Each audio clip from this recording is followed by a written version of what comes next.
Imagine how different your life would be if no one had the power to control your emotions. Not a rude stranger, not a critical boss, not even the person who knows exactly how to push your buttons. Imagine the peace of staying calm while the world around you spirals into chaos. As the Buddha once said, holding on to anger is like drinking poison and expecting the other person to die. Yet, most of us sip that poison daily, reacting impulsively, regretting instantly. Whether it's a heated argument with a loved one, a frustrating day at work, or just feeling overwhelmed by life. We often lose control, not because we're weak, but because we've never been taught how to harness the power of true inner calm. What if there was a way to master your reactions, to remain grounded no matter the storm? What if you could break free from the emotional triggers that manipulate your peace? In this video, you'll discover 7 profound Buddhist principles that can fundamentally change how you respond to life's pressures. These aren't just ancient teachings, they are practical, life-changing tools that can help you stay calm, composed, and unshakable. And if you take away anything from this video, let it be this: mastering your reactions is the key to mastering your life. Stay with us until the end, because there's a powerful bonus lesson waiting. A principle so transformative, it could be the turning point for your emotional mastery. Number 1. Starve your emotional outbursts. Most people believe that expressing their anger gives them control, but in reality, it's the opposite. Every reaction feeds the fire, making it harder to extinguish. Imagine a man walking home after a long day. Someone cuts him off in traffic. He yells. Then, at a cafe, the barista makes a mistake with his order. He snaps. By the time he gets home, he's in a terrible mood, lashing out at his family over the smallest things. His entire day was hijacked by reactions he never questioned. Now, ask yourself, was he in control or was he controlled? Buddhist wisdom teaches that anger is not something to fight, but something to starve. Like a flame, it only survives when given fuel. When you stop feeding it, it fades. But most people do the opposite. They argue, justify, replay scenarios in their minds, pouring gasoline on the fire. True power lies in doing nothing. Imagine standing in front of someone yelling at you. Instead of retaliating, you pause, you breathe, you watch their words like leaves floating down a stream. You realize you don't have to engage. In that moment, their power over you dissolves. Here's a mental exercise. The next time someone provokes you, visualize their words as sparks. If you react, you ignite a wildfire. If you stay still, the fire dies before it even begins. This isn't weakness, it's the ultimate form of strength. Monks train for years in this skill, but you don't need a monastery to master it. You just need 1 second, 1 deep breath before responding. 1 conscious choice to observe instead of react. Think about your own life.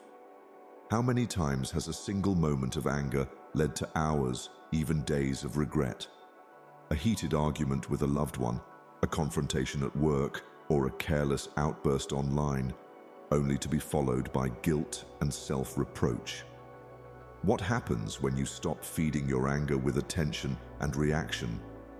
The answer will change the way you see emotions forever. Now, here's the twist.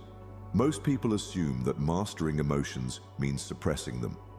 But suppression is just resistance in disguise, and resistance only creates suffering. The real shift happens when you make emotions irrelevant. When anger arises, see it, acknowledge it, and let it pass like a cloud in the sky. No attachment, no fuel, just awareness. Imagine being unshakable, so grounded that no insult, no provocation, no external chaos can disturb your peace. The great Zen master once said, "Feelings come and go like clouds in a windy sky." Conscious breathing is my anchor. This is the secret. By becoming the observer of your emotions rather than their slave, you transform into an unmovable force. The strongest person in the room is never the loudest. The strongest person is the one who doesn't need to react at all. The next time you feel anger rising, do nothing. Take a breath. Watch it dissolve. Let the fire starve. And in that stillness, you'll discover a power most people will never know. The power of being untouchable. 2. Who's controlling your reactions? Most people go through life unaware that their emotions are being controlled by invisible strings. They think they are making conscious choices, but in reality, they are simply reacting to triggers, like puppets being pulled by unseen forces. Imagine a man driving to work. Another driver cuts him off, and without a second thought, he slams his hand on the horn, yelling obscenities. His entire mood changes. At work, he's irritable, snapping at his colleagues. By the time he gets home, he's exhausted from the weight of emotions he never chose. But here's the truth. He was never in control. His triggers were. Buddhist wisdom reveals that every time you get emotionally triggered, you are surrendering your power to something external. You are allowing situations, people, and even fleeting thoughts to dictate your internal state. But it doesn't have to be this way. The moment you become aware of the emotional strings pulling at you, you begin to loosen their grip. Imagine walking into a room where someone mocks you. Instead of instantly reacting with defensiveness or anger, you catch yourself. You pause. You observe the urge rising, but do not indulge it. In that space, you reclaim your autonomy. You choose how you respond, calmly and consciously, rather than being driven by impulse. Here's a practical shift. The next time you feel triggered, ask yourself, am I choosing this reaction, or is my conditioning choosing it for me? You'll be surprised by how often the answer is the latter. Most of your reactions are not conscious decisions. They are pre-programmed habits based on years of conditioning. Childhood experiences, social influences, and unresolved wounds shape your emotional reflexes. But when you step back and observe the pattern, you create distance between yourself and the reaction. And in that distance, you find power. Think about it. Who or what has the power to make you angry, anxious, or impatient? Is it the rude cashier, the critical colleague, or the disapproving parent? The truth is, they don't have the power. You give it to them by reacting. When you stop reacting, you take back what was always yours, your peace of mind. No one can disturb you without your consent. Here's the twist. The moment you recognize the strings, they lose their grip. When you realize that the anger, stress, or irritation surging within you is simply a conditioned response, it becomes less personal. You see it for what it is, an old mental habit, not an unchangeable reality. And with that realization, you hold the scissors. You cut the strings. Imagine the freedom of being untouchable. No insult, no judgment, no external provocation could sway your inner calm. You would walk through the storms of life with unshakable composure. As the Buddha once said, you will not be punished for your anger. You will be punished by your anger. The punishment is the suffering you create for yourself. But when you sever the strings of reactivity, you liberate yourself from that suffering. So, the next time someone or something tempts you to overreact, pause, breathe. Ask yourself, am I holding the strings, or is someone else? Then, without hesitation, take the scissors and set yourself free. 3. Hosting emotions without becoming them. Most people make the mistake of believing that their emotions define them. They say, I am angry or I am anxious, as though these feelings are part of their identity. But in reality, emotions are only temporary visitors. They come and go like passing clouds. The problem is, you mistake them for permanent residents. You invite them in, give them a key, and let them rearrange the furniture of your mind. The result? You overreact. You let fleeting emotions make lasting decisions. But Buddhist wisdom offers a radical shift. You are the host, not the guest. Your emotions are just passing through. Imagine your mind as a guest house. Some mornings, joy knocks on the door and you welcome it in with open arms. Other times, anger or sadness arrives uninvited. The mistake most people make? They slam the door or let the emotion take over the whole house. But Buddhism teaches you to open the door with equanimity. When frustration, grief, or stress arrive, you say, "I see you. You can stay for a while, but you don't own this house." By doing this, you remove their power. You allow them to be felt without becoming consumed by them. Here's a practical shift. The next time you feel overwhelmed by an emotion, don't fight it or push it away. Instead, greet it like a guest. Say to yourself, "Oh, anger is here," or "Ah, sadness has arrived." By naming it, you create distance. You become the observer, not the prisoner. This simple practice of mindful labeling creates space between you and the emotion. Space where calmness can breathe. Think about it. When was the last time you let a brief emotion ruin an entire day? Maybe you woke up irritated and it colored every conversation you had. Or perhaps a small disappointment led to hours of frustration. But what if you simply saw that feeling as a guest? Imagine telling yourself, "This feeling is here now, but it will leave soon." Wouldn't that loosen its grip? Wouldn't it pass through more quickly? Here's the twist. The more welcoming you are to emotions, the less power they have over you. When you resist or suppress feelings, they strengthen. But when you allow them to come and go freely, they lose their dominance. It's like opening the windows in a house. The fresh air dissipates the stale energy.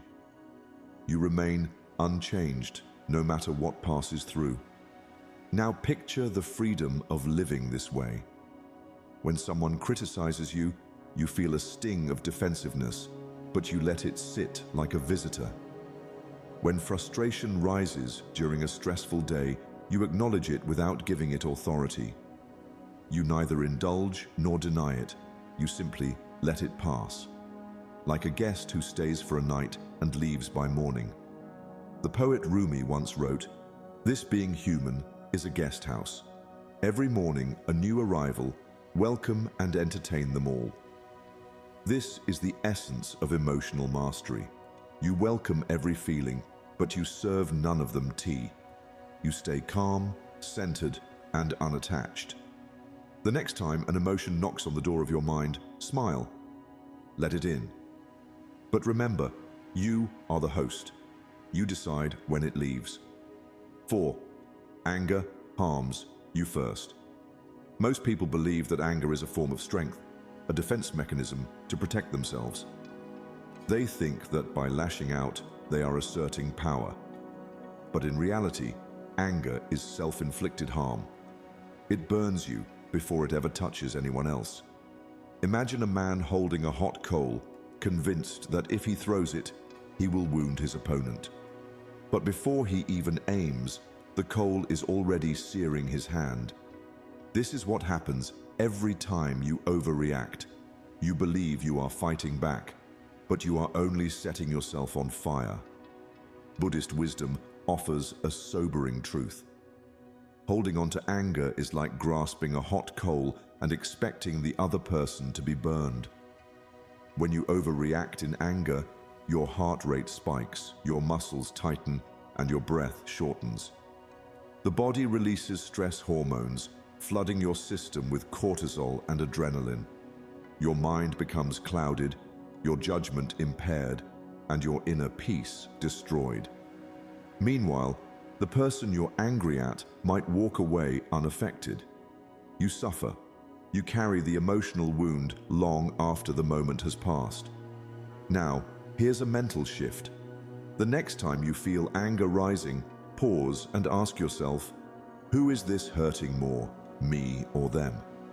You'll realize that you're holding the burning coal, not them. Every angry thought, every grudge, and every uncontrolled reaction is another ember scorching your mind. Imagine getting into a heated argument with a loved one. Your words become sharp, your tone harsh. Even if you win the argument, you lose something far greater, your inner stability. Hours later, you're still fuming. Your hands shake, your stomach is tense. But the person you argued with, they've already moved on. You're the one still holding the coal. Think about it. Would you willingly stab yourself just to prove a point? Of course not. Yet, every time you overreact, you do just that. You sacrifice your own peace of mind for the illusion of power. But true strength is not in the outburst. It is in the stillness. The one who stays calm always wins. Not over others, but over themselves. They walk away with their dignity intact, their energy preserved, and their peace unshaken. Here's the twist. When you refuse to overreact, you disarm the person trying to provoke you. Their words lose weight. Their attempts to control your emotions fail. Imagine someone insulting you, expecting you to lash out. Instead, you look at them calmly and say nothing. In that moment, you strip them of their power. Your stillness becomes your shield. Your self-restraint becomes your sword. The Buddha once said, "You will not be punished for your anger. You will be punished by your anger." Let that sink in. When you overreact, you are the one who pays the price. Your mind becomes agitated, your body stressed, and your soul weary. But when you remain calm, you remain untouchable. The next time someone or something triggers you, pause. Take a breath. Ask yourself, is this worth burning myself for? And then, with unwavering grace, let the coal fall from your hand. 5. Mastering chaos without losing your center. Most people live at the mercy of external chaos. When life becomes turbulent, they become turbulent too. When the storm rages around them, they let it rage within them. But imagine a hurricane. The winds tear through everything in their path, trees bending, buildings trembling. Yet, at the center of this chaos, there is an I, a perfectly still, serene space. No matter how violently the storm howls, the I remains undisturbed. This is what Buddhist wisdom teaches. You can't stop the chaos of life, but you can remain the I of the storm. When you overreact to difficult situations, you are pulled out of your center. You get caught in the whirlwind of emotions, frustration, impatience, fear. You lash out, you spiral. You let the storm outside create a storm inside. But the key to emotional mastery is staying anchored in your inner stillness, no matter how forceful the winds become. Imagine being in a crowded airport when your flight gets cancelled. People are shouting at the airline staff. Tension rises. But you breathe deeply and remain calm. You don't join the storm. You watch it from the center, detached yet aware. Here's a practical shift. The next time chaos surrounds you, silently say to yourself, I am the eye of the storm. The world moves, but I remain steady. This mantra becomes your anchor. You may still feel the winds of frustration tugging at you, but you won't be carried away. You will stand firm in your calmness, observing the storm without becoming part of it. This is the art of mastering chaos without losing your center. Think about it. When was the last time you let external circumstances steal your peace? Maybe it was a traffic jam, a missed deadline, or a disrespectful comment. You let the situation invade your inner space, turning a temporary inconvenience into hours of stress. But what if you could remain untouched? What if the storm outside didn't have to create a storm inside? Here's the twist. You can't stop the wind, but you can stop yourself from being blown away. You can't control how others act, but you can control how you respond. The angrier they get, the calmer you become. The more chaotic the world, the more grounded you remain. This is the essence of emotional freedom, to remain still while everything else spins. Imagine walking through life with this unshakable presence. When others lose their temper, you hold yours. When challenges pile up, you stay composed. When people provoke you, you respond with serene detachment. You become untouchable, not by hardening yourself, but by softening into stillness. The great Zen master once said, "The wave does not need to stop to be calm. It simply needs to recognize it is the ocean." You are not the wave of fleeting emotions. You are the vast, steady ocean beneath. So, the next time you face turmoil, visualize yourself as the eye of the storm. Let the winds howl, let the waves crash, let the world shake. And as it does, stand calmly in your center, unmoved. Because the world will always have storms, but you can choose to remain still. 6. Don't let small things overflow you. Most people overreact not because their problems are massive, but because their inner world is too small. When your mind is like a tiny cup, even a single drop of negativity clouds it completely. A minor inconvenience, a delayed meeting, a rude comment, or a careless driver overflows you with frustration. But Buddhist wisdom reveals a powerful truth. The problem isn't the drop of ink, it's the size of your water. When your inner world is vast, even the darkest ink dissolves into nothingness. Imagine holding a small glass of water. If you add a few drops of ink, the entire glass turns murky. But now, imagine standing by the shore of a massive, serene lake. You pour in an entire bottle of ink, and nothing changes. The water remains clear and undisturbed. This is how a vast mind handles life's troubles. It absorbs them effortlessly. No single frustration or fleeting emotion can cloud its clarity. But when your inner world is small, even the smallest disturbance unsettles you. Here's a mental shift. The next time you feel overwhelmed by a minor problem, ask yourself, am I reacting this way because my perspective is too small? Maybe someone cuts you off in traffic and you find yourself enraged. Is it truly the car that upsets you? Or is it the accumulation of unprocessed frustrations weighing on your mind? When you carry unresolved stress, even a small trigger feels heavy. But when your mind is spacious, these little incidents simply pass through. Think about it. If your mind were an ocean instead of a cup, would this problem even matter? Would one snarky comment ruin your day? Would a delayed email be worth your peace of mind? Of course not. When you expand your perspective, small frustrations lose their power. You see them for what they are, temporary and insignificant. Like a breeze passing over the surface of a vast sea, they leave no trace. Here's the twist. You don't need fewer problems, you need a larger mind. You need to cultivate inner vastness. How? Through stillness, through mindfulness, through detachment.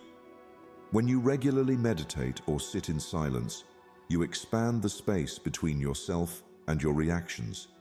You become more spacious, more resilient. Suddenly, the same problems that once disturbed you now feel trivial. You begin to laugh at things that once made you angry. You shrug off what once ruined your day. Imagine the freedom of carrying a vast mind. When people criticize you, their words are just ripples on your surface. When plans fall apart, you remain steady, knowing that your inner calm is untouchable. You stop making small problems large, and instead, you become large enough to make all problems small. The Buddha once said, "You can only lose what you cling to." When you hold tightly to your ego, every insult stings. When you cling to expectations, every disappointment frustrates you. But when you expand beyond the clinging, you become as vast as the sky. The rain of daily frustrations may fall, but you remain clear and open. So the next time a minor irritation tempts you to overreact, pause, breathe. Ask yourself, is this ink clouding my mind because my water is too small? And then choose to expand, to become the lake, not the cup. Let the ink dissolve into your vastness. Let nothing disturb your depth. 7. Let go before it builds up. Most people unknowingly build emotional walls. Every time they hold on to anger, disappointment, or regret, they add another brick. One argument, one betrayal, one humiliation. Brick by brick, they build a fortress around their heart, believing it will protect them. But the truth is, it doesn't. Instead of keeping pain out, it traps pain inside. The very walls you build to defend yourself become your prison. You carry the weight of past wounds into new situations, overreacting to minor triggers because you're not just reacting to the present, you're reacting to the past. Buddhism offers a liberating truth. Let go before it builds up. Don't hold on to anger. Don't store resentment. Instead of stacking bricks, create bridges. Let emotions pass through you rather than hardening into you. Imagine two people arguing. One holds onto their resentment, replaying the argument in their mind for weeks. Each recollection adds another brick. The other person, however, breathes deeply and lets the moment go. No brick is added, no wall is built. They remain free. Here's a mental shift. The next time someone offends you or triggers you, ask yourself, am I building a wall or creating a bridge? A wall makes you cold, guarded, and distant. A bridge allows you to release the weight, to move on with lightness. When you build walls, you carry the past into the present. You react to new people with old pain. You see betrayal where there is none. But when you build bridges, you leave the past behind. You cross over it instead of dragging it with you. Think about it.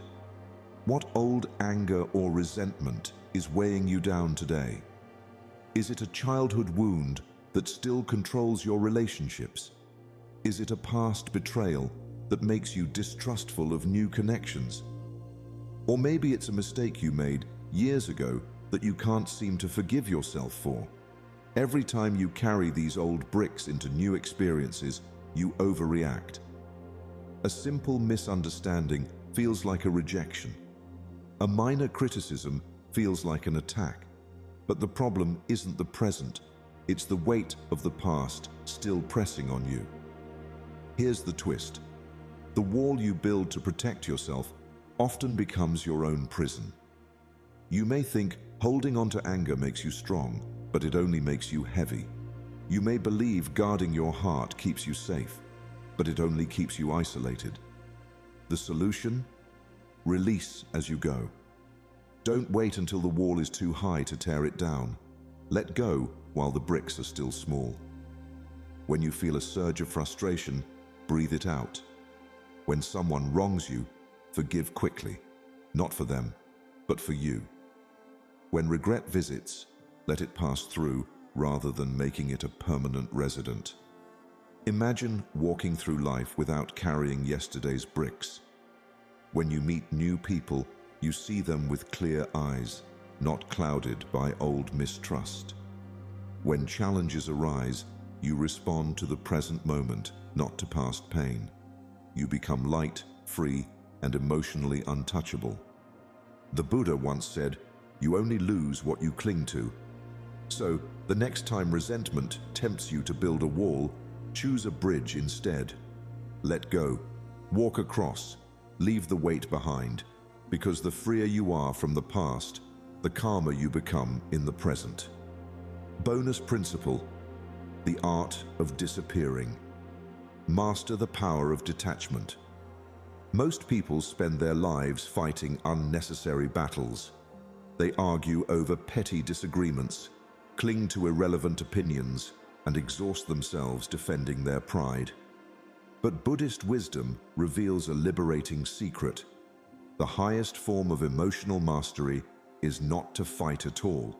It's to disappear from the battle entirely. When you no longer take things personally, you stop being a target. Just as a shadow vanishes when the light shifts, your suffering dissolves when you step back. Imagine someone hurling insults at you. Your first instinct is to defend yourself, to prove them wrong, or fire back with equal force. But what if you simply smiled and walked away? What if you refused to carry their negativity, leaving them to wrestle with their own anger? This is the art of disappearing, removing yourself from the game of ego and conflict. When you master this, people lose their power over you. Their words no longer have hooks. Their judgments no longer cut. You become untouchable, not because you're hard, but because you've learned to slip through the grasp of negativity. Here's a mental shift. The next time drama calls, don't answer. When someone baits you into conflict, don't bite. When a situation tries to steal your peace, don't let it.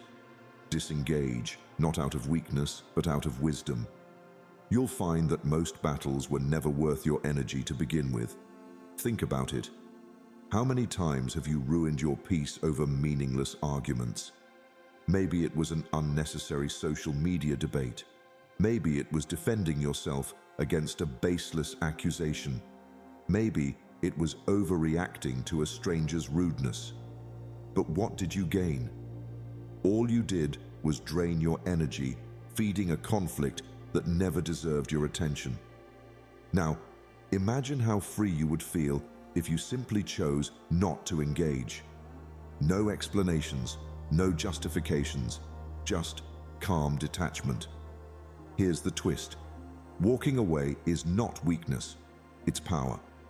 When you stop reacting, you become unpredictable. The person trying to provoke you loses their control. They expect you to fight back. Instead, you vanish from the battlefield, leaving them swinging at empty air. This disarms them. It leaves them with nothing to feed on. And most importantly, it preserves your inner peace. The Buddha once said, "You will not be punished for your anger. You will be punished by your anger." The same applies to every overreaction. Every time you engage in meaningless conflict, you lose a piece of yourself. Your calmness slips away, your clarity dims, your energy is depleted. But when you step back, you remain whole. You walk away with your peace intact. Imagine carrying this power into your daily life. When someone insults you, you simply smile and disappear from the moment. When someone tries to provoke you, you let their words fall to the ground, unclaimed. When life throws trivial problems at you, you let them pass through you like the wind. You no longer waste your energy on petty struggles. You become fluid, unshakable, and emotionally free. So, the next time you feel the urge to engage, ask yourself, what if the best way to win is to simply not play the game? Then smile, breathe, disappear. Let others fight the battle of egos. You, on the other hand, walk away undefeated. Quick summary of the 7 principles. The fire you don't feed will die. Anger and impulsive reactions are like fires. They grow when fed. By consciously choosing not to react or engage, you starve these emotional outbursts. Awareness, not suppression, is the key to mastering emotions. The puppeteer's strings. When you react impulsively, your emotions control you, not the other way around.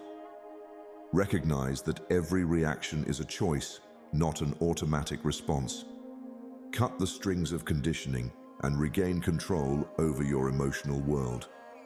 The guest house of the mind. Emotions are temporary visitors. They come and go. You don't need to attach to them or let them define you. Acknowledge their presence, but don't let them dictate your actions. The sword that cuts both ways. Holding on to anger harms you before it harms anyone else.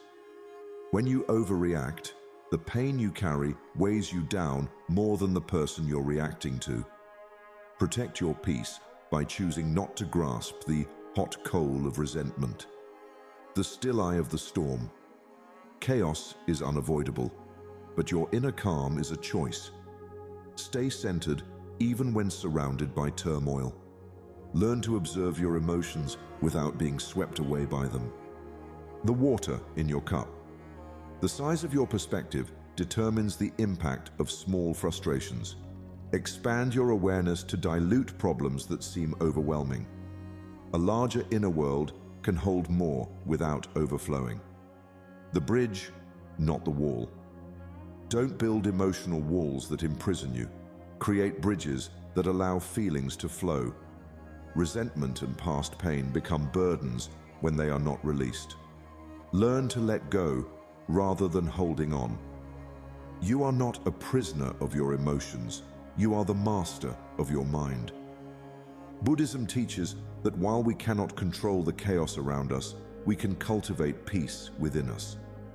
Emotional mastery is not about repressing feelings, but learning to observe them without becoming them. Imagine a life where reactions don't control you, where your calmness becomes your greatest strength. Every moment is an opportunity to choose differently. When someone tests your patience or triggers your anger, it is a gift, a mirror reflecting your inner state. Instead of resisting or reacting, pause, breathe, acknowledge the emotion and let it pass. The greatest power lies in the space between stimulus and response. That space is your freedom. Zen philosophy reminds us that peace is not found in the absence of conflict, but in the ability to remain still within it. Like the quiet center of a storm, your true self is untouched by the winds of chaos. The world will not stop testing you, but you can stop feeding the fire of overreaction. So, the next time you feel the urge to react, remember these principles. They are not merely teachings, they are keys to a more peaceful, deliberate, and enlightened life. You are not your anger, you are not your frustration, you are the awareness behind them, limitless, untouchable, and free. If this message resonated with you, please like and share this video. Share your thoughts in the comments below and subscribe to Deep Wisdom for more Buddhist insights on living a peaceful life. Let's cultivate inner calm together.